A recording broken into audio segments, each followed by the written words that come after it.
Oh, look at that. Now there's sound. Thanks, Karen. I'm glad you pointed that out. I totally missed that I didn't have my microphone on. So that's just swell. Oh, and Joseph, I see you did it too. I was distracted. I'm letting Instagram know that I am live. So in case they want to drop on by, because a lot of new people started saying hello, which is great. Pasting. One of the coolest things about Mac is I can copy and paste something from the Mac. I copied it here and then I can paste it to my phone. So it's like the coolest thing ever. There we go. And share. Posted. I thought today, we'll just hang out, talk, chat, but dive into the Becoming Thin Philosophies. This is something that the Guild, I released it last year, and I'm going to start doing it more and more, integrating it into things. Because I think, a lot of people, they realize like, hey, I want to lose weight. But I mean, the real thing is like, we got to change the way we think, right? If we don't change the way we think, it becomes hard to lose weight. Let's see, where do I want to put that? I think I'll put that up here. Yeah, we'll do that there. And let me find, actually, I think I have a good graphic that we can use for the Becoming Thin. Ooh, can I give you all a sneak peek of something? So I may be working on a book, which I have been for a long time. I have a lot written, but I'm not going to just put out a book just to put out a book. It'll be done when it's done. Here's the thing. So I look at books like Psycho-Cybernetics. Love this book, but this is a lot. Like, I do not know everything that's in this, and I'm regularly studying it and going through it and learning more as I go. But I think to one of my favorite books, I think it's at home. It is at home. The War of Art. It's a thin book. It's a little book. I have another book that I like, again, also in the other room. But The 1 Minute Manager Meets the Monkey. It transformed, or The 1 Minute Manager transformed how I manage people. And it's a little thin book with lots of actionable things. And I was like, all right, I need to do something like that. So I'm whittling it down, actually. I have so much written. Now the hard part is distilling. But I may have already kind of designed a concept cover of the book. Do you want to see it? I think I'm going to show it to you. Oh, that's way too big. Let's try that again. Wow, why is that doing that? All right, let's see. Can I oh, there we go. Now the belt is just a concept. I'm going to have to make a belt to get it to look how I want it, because I don't want it to be I want to be a picture of a real belt, and I'm going to take the picture myself. But you know how you're going down the belt loops and we tear it? So imagine a belt that's been worn out all the way through the loops and stretched and worn from becoming thin. So this is the concept book cover that I've been working on for it. But just thought I'd show you that in case you were curious. However, figure we could talk about the Becoming Thin Philosophies, of which I said there are several, many actually. Again, I'm writing a whole book with a whole bunch of them put into it in different places. And so what I think will be fun today, I'm just kind of killing time while we're letting some other people get into the live stream, is just talk about it. Just talk about the live stream. By the way, if you are here, liking the live stream will push it out to more people. So if you don't mind, go ahead and hit the like. I think all of you here are subscribed because you've got the notification bell, but hitting that like button does signal to YouTube, hey, this is getting engagement, and that will help push it out. That would be super appreciative if you just smash that like button real quick. But I'm going to grab my Becoming Thin graphics. I was going to talk about it, but I think I'm going to, I'll pull them in here into the stream so that we can look at the picture as we do it. Here it is, Becoming Thin Philosophies. Is that the one I want? No, that's not the one I want. Wow, I have a lot of Canva projects. I mean, I guess that happens when you use it for years. It slowly just gets filled up with everything. Where's my Becoming Thin? Oh, I think this is it. Yeah, this is it. This is the one. So we're going to talk about these. Let's, you know what? Let's export all these. Except I don't want that 1 of 10. Yeah. Becoming thin has just been one of the most amazing experiences of my life. But the only reason I have been able to do the next step after becoming thin, which is staying thin, I had to change the way I think. You can't solve your problems with the same thinking you used to create them. I found it much easier if you literally change how you think all the time. A lot of us, we look at people that are naturally thin.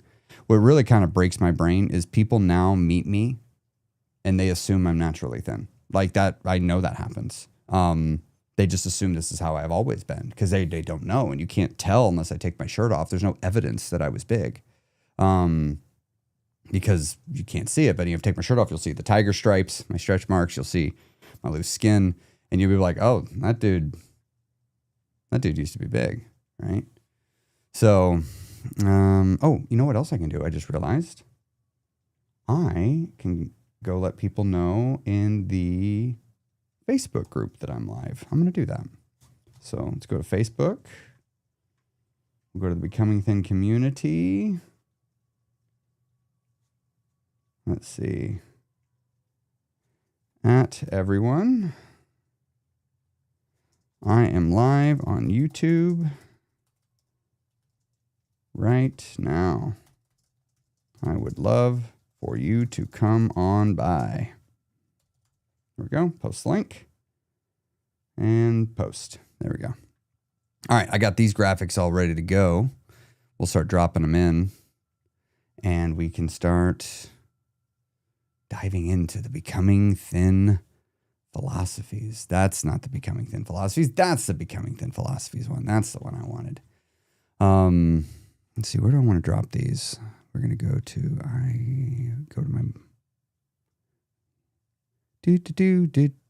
do. 1 second. Sorry. I'm trying to save something here and it is not, for whatever reason, it's giving me just the itty bittiest file window and it won't let me expand it. Why won't it let me expand it? That's weird. All right. Sorry. So it's making it where I have to scroll.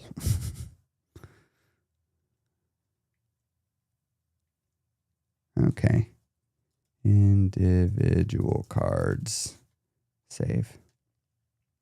Perfect. Now we're cooking with gas. Now we're rocking.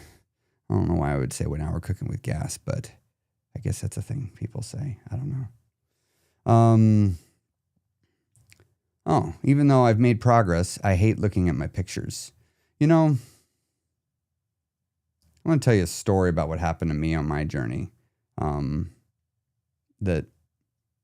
I get where you're coming from. I mean, I really do. Let's see. I'm just resizing this. Bear with me. Actually, let me go get the specific photo.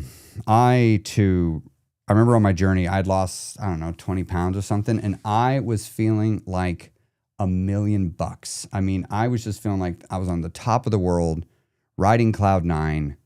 And I was hanging out with a friend and I had my big camera. I'm like, ooh, I was taking pictures of her and I was like, ooh, take a picture of me. And because I'm feeling really good. And, and I have a big camera and it's a lens, it's a 50 millimeter. So for those that don't know, a 50 millimeter has less distortion. A lot of people don't know this, but camera lenses actually distort how you look. Literally certain focal lengths make you look bigger and certain focal lengths make you look thinner. So one of the things about the 50 millimeter is it has minimal distortion and it makes you look as very, very close to how you actually look, very close to reality.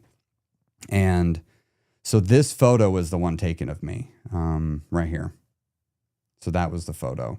When this photo was taken of me, I felt like, what? I'm still big. I still look so fat in this. I'm not.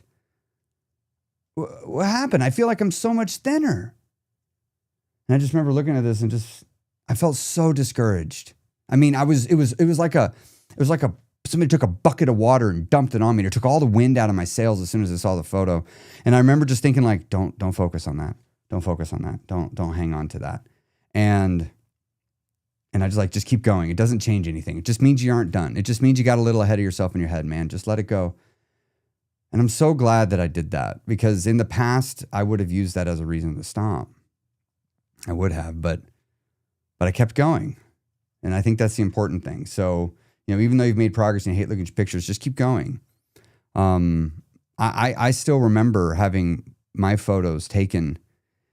Like, even when I looked like here's a photo somebody took of me. Here's another one. I felt so anxious in this photo, having my photo taken. But look at it. I look fine. I look good.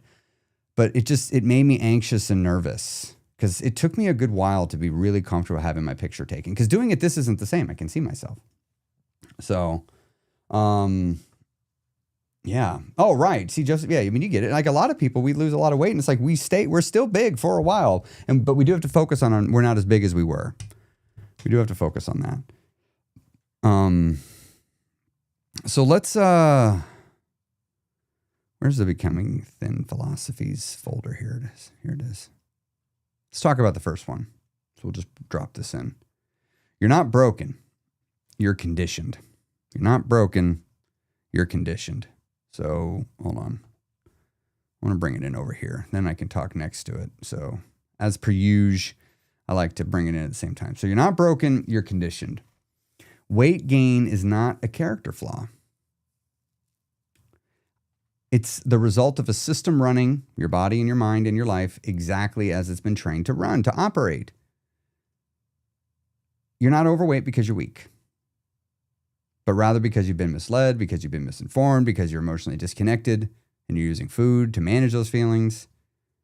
But the healing of this condition to where we think we're broken, it first begins when we stop blaming ourselves. We stop being critical of ourselves. And instead, we just take responsibility and then start observing ourselves, going, what do I need to learn here? How can I improve? How can I do better? For me, this was empowering to realize that I've actually just been conditioned. I found it to be empowering. That I wasn't broken.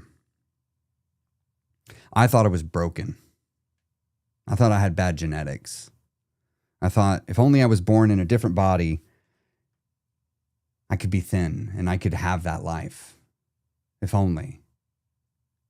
Maybe if I had the body my brothers had. But I just didn't understand that I wasn't broken. I just didn't know. Conditioning really, really does rule us a lot more than we realize it does. And to change the results in our life, we have to go change the thinking behind those results. We have to change our system of thought behind those results. So this leads us to our next Becoming Thin philosophy. Weight, the extra weight. I am somebody that does not believe obesity is a disease. I don't care that that doctors have classified it as a disease. They get lots of shit wrong, and I'm entitled to have an opinion. I don't think it's a disease. I think weight gain, obesity, is a symptom. I think it's a symptom of several things. And I don't think it's a universal thing. I think there are a lot of elements that are universal, but I think there's a lot of elements that are not. You can count calories every day, but if you don't examine your beliefs, your routines, your habitual emotional patterns, if you don't examine your environment, you're not going to then be able to see how these things lead to weight gain, how these things contribute to it. If all you're doing is focusing on your body and saying how your body's wrong, and if all you're doing is focusing on the food, but if you're never focusing, it's not what I eat, it's why am I eating? You got to focus on the why behind the eating just as much as you focus on the what. Actually, no, more than you focus on the what you're eating. So many of us in the past, when we were stuck in that dieting cycle, we get trapped focusing on what we eat, on what we're exercising, instead of going, wait, why am I eating so much food? Why am I not wanting to exercise? Why am I not going for walks? We don't ever want to stop and interrogate ourselves. And I think it's because it causes us to have to challenge our self-image, right? Like if it brings us face to face with our self-image. So let's move to our next Becoming Thin philosophy. You got to change the lifestyle then. So if you're obese and you want to not be obese, you don't just change what you eat. You have to change your lifestyle. Changing your lifestyle doesn't mean going, all right, keto, that works for weight loss, so I'm just going to make keto the way I live forever. No.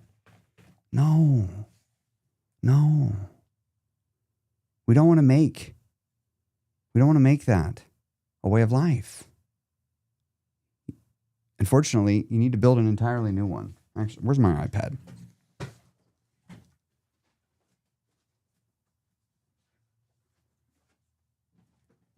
This one's a really important one to understand if you want to achieve the lasting success of weight loss that I know many of you desire. Many of you desire to have. You need to unlock your iPad first. Oh, be quiet, iPad. We're fine. I don't actually want you to do... What are you doing? I don't want to use... Stop. Okay. Sometimes I love my Apple devices, but sometimes they try to be too helpful, as is the case with a lot of computers. So, oh, hey, Jacob. Hey there. Good to see y'all. So I'm pulling my whiteboard here because we're gonna just talk about this one here for a second. There we go. Whiteboard hooked up. Let me just clear the board here. Doo-ba-doo-doo-doo. Whiteboard. There we go. So here's the thing that it's important to understand when working on. So many of us, we have a person, and our person is living a way of life. So we're going to let that way of life be signified by this red line, right? Why did you just do that as an angle? There we go. So this right here is the current way, the current lifestyle.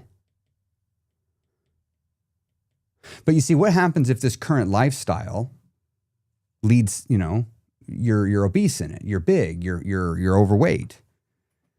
You have to remember, you are a byproduct of your lifestyle. And many of you know this. You know this. And so what happens? A person is going along, they're trucking along in life, and then right here in time, right here, they have what I lovingly refer to as an oh shit moment. Oh shit. It's that moment where something, your weight is brought into, you can't hide from it anymore. You're like, oh, yep, I'm big. I'll be big. And I'm bigger than I want to be. And you think like, I want to do something about this. I don't want to be this size anymore. So what does the person then do? The person decides it is diet time. And so a person intuitively knows what I'm doing here isn't working. What I'm doing there isn't working. And so now the person's going, well, I need a new way of doing things. And so the person goes along and looks around and, oh, here we go. This influencer said to do keto. This influencer said to do Weight Watchers. This influencer said to eat healthy. This influencer said to,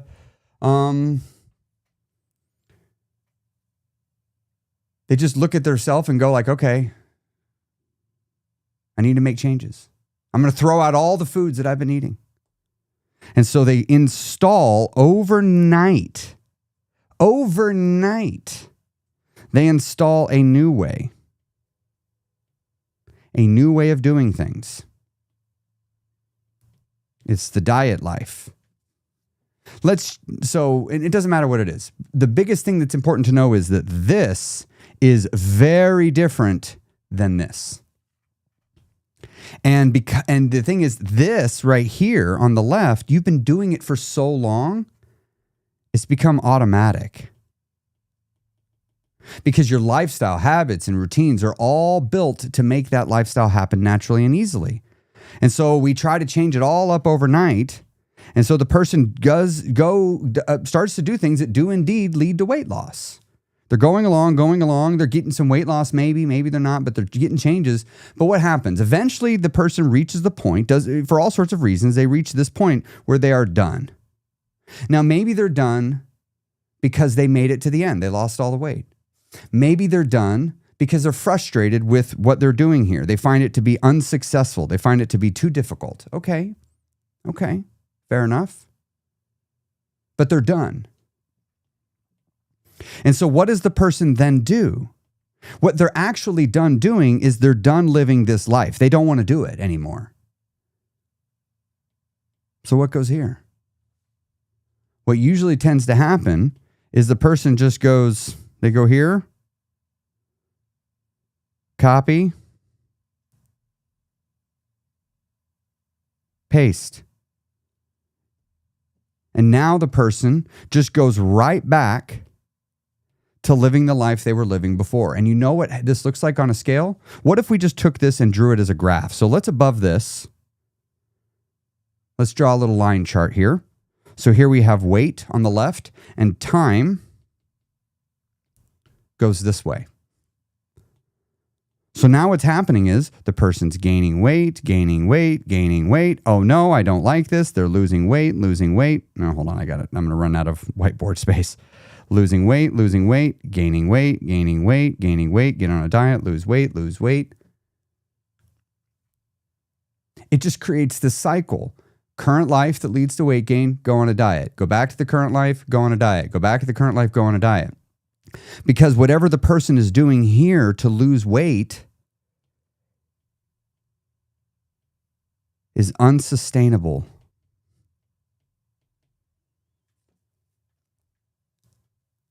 But this way was sustainable. This is why so many people struggle. Because they spend all their effort, all their mental time, all their money, all their solutions are geared towards how do I do this as efficiently as possible so that I can have this continue on. But the better way to do it that I realized that really, really works. Let's wipe all this off. Now, this better way to do it is humbling and it's small. You just take this current lifestyle and you just slightly change it. You send your lifestyle a new way by making slow and gradual changes. So how does this look on a chart? Again, we'll do another line graph. Really important. So weight, time. So the further we go this way, the further we go in time, the higher up we go here, the higher the person's weight. So many people, over time, they're gaining weight. Now, it might not look like that. It might actually look like this, right? But if you draw a trend line, they're gaining weight. And so a lot of people, what do they want? They want it to look like this. This is what they want. This is what people want, but it doesn't look like this. It doesn't usually end up looking like this. And what I found works much, much better, and what I do and what I teach people to do instead is to change it up and to just flatten it. And a lot of people are like, well, no, I don't want to flatten my results. I want to lose weight. I already discovered I'm this weight. I don't want to be here anymore, because a person thinks the problem is I weigh 300 pounds. No, the problem isn't you weigh 300 pounds. The problem is you're on an upward trajectory. You're on an upward trajectory and you just happen to notice that you're at 300 pounds. Most of you, if you're watching my stuff and you're dealing with weight, it's because you have an obesity problem. In other words, you have a weight gaining problem. Look at this. I mean, just look at this right here. Clearly, the person knows how to lose weight. Like, look, I'm going to draw 3 lines, the length of the downs. So one here, one here, one here. So now let's use the selector and grab each one of those. Oops.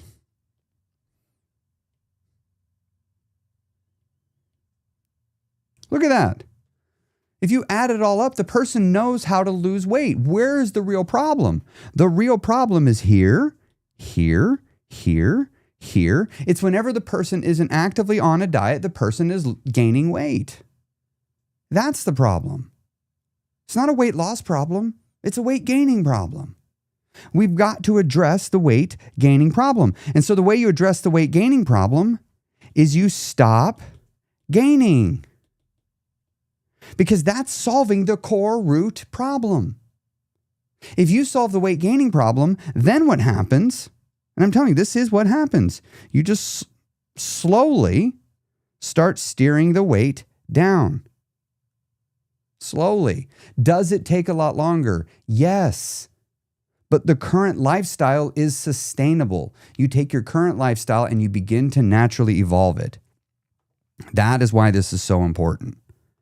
So when you're thinking in the Becoming Thin philosophy, you have to change your lifestyle, but not by turning a diet into a way of life. It's why I say regularly say this. Don't lose weight. Don't lose weight. Actually, let's change this. Don't make changes you're not willing to stick to. I know it's not a 2.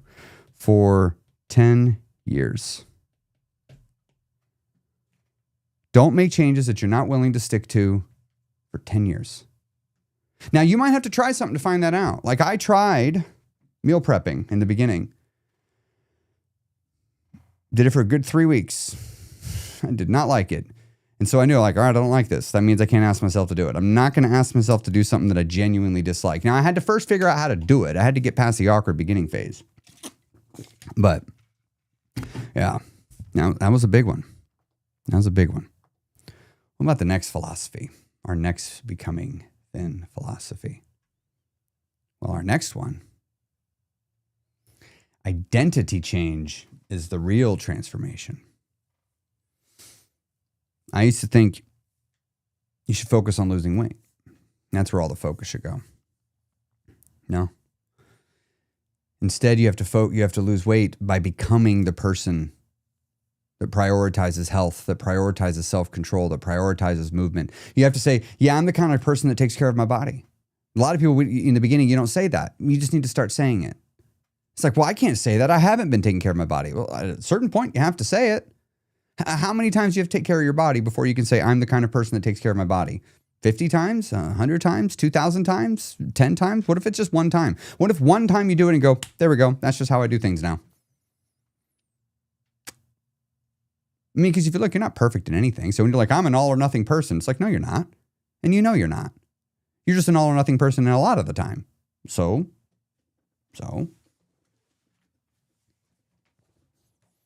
What if you did it the other way? I'm the kind of person that works out. I'm the kind of person that doesn't manage my food with feelings. I'm the kind of person that still gets movement in, even on vacation. I'm the kind of person that doesn't solve loneliness with food. You see, your external results, if they outpace your internal self, you'll self-sabotage. Which is why it is normal to experience self-sabotage, the effect of self-sabotage, on the other side of progress. That's why it's normal. That happens. That happens. What about our next Becoming Thin philosophy that we're going to talk about? It's that emotional eating is the true battleground.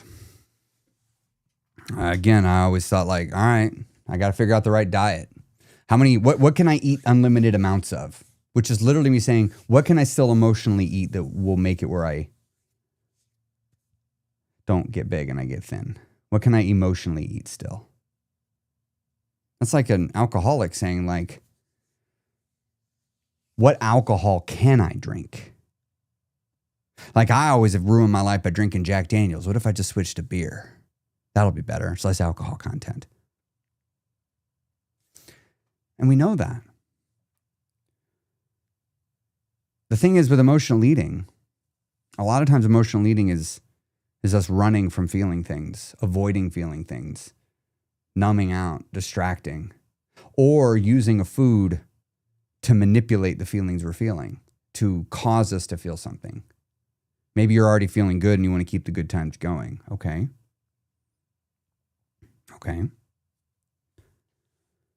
Well, if you stop numbing your feelings and start actually listening to them,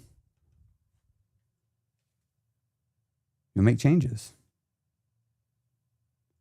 I see Tiffany, you're here, lost over 100 pounds, but didn't change anything mentally and gained it all back. That's because more than likely what you didn't change in that time was this, the emotional eating. Because like you said here, this time I'm working on all the things. And what I'm hoping one of the things is that you're working on is the emotional eating, which means moving towards your feelings, allowing them to be expressed, making space for uncomfortable feelings, allowing them to flow through you. A lot of us, we don't want to have those uncomfortable feelings. We try to hide from them. We try to run from them. The scale is a tool, not a judge. Far too many of us, we've spent years of our life allowing the scale to dictate our worth, to tell us if we tried hard enough, to tell us if we care, to tell us if we think we've done a good job, if we deserve to be successful, if we should try hard, if our plan is effective or not. But all the scale tells you is how heavy you are in that very moment in time. It is an important tool and you should use it, but it should be used as a feedback tool, not something as a verdict on your value. It doesn't determine your worth. And this is an important thing to shift. And a lot of people think like, oh, well, the answer is I need to stop weighing in on the scale. It's like, no, you need the scale. You do need it. We don't want to not use the scale, but it's important that we make sure that we're using the scale in a helpful way. In a helpful way. Then, this one's my favorite. I say it at the beginning of every podcast episode about failure, right? Everybody fails. I want you to fail. I want you to fail a lot. The goal isn't to not make mistakes. The goal is to keep your mistakes original. Keep your mistakes as original as you can, and then just repeat again and again and again and again and again. You have an experience and you fail, then you learn, you adjust, and you grow. You put in a new thing and you move forward. In the Guild, I teach about the success loop. I know many of you know what that is. And progress is going to come from pausing and reflecting on what's happening. And learning from your failures, not from being perfect. It's not going to come from being perfect. And then long-term thinking. That's the real cure here. So many of us, we get stuck chasing the quick fixes for the problems in our life that took a long time to create. Unfortunately, problems that take a long time to create often take a long time to fix. That's not universally true. Sometimes you can create a problem very fast and it takes a long time to fix. But when it comes to working on your weight, I guarantee you it's going to take a long time to fix. You did not weave in the habits and behaviors that led to weight gain. You did not weave them in slowly, and they probably got woven into lots of different areas of your life.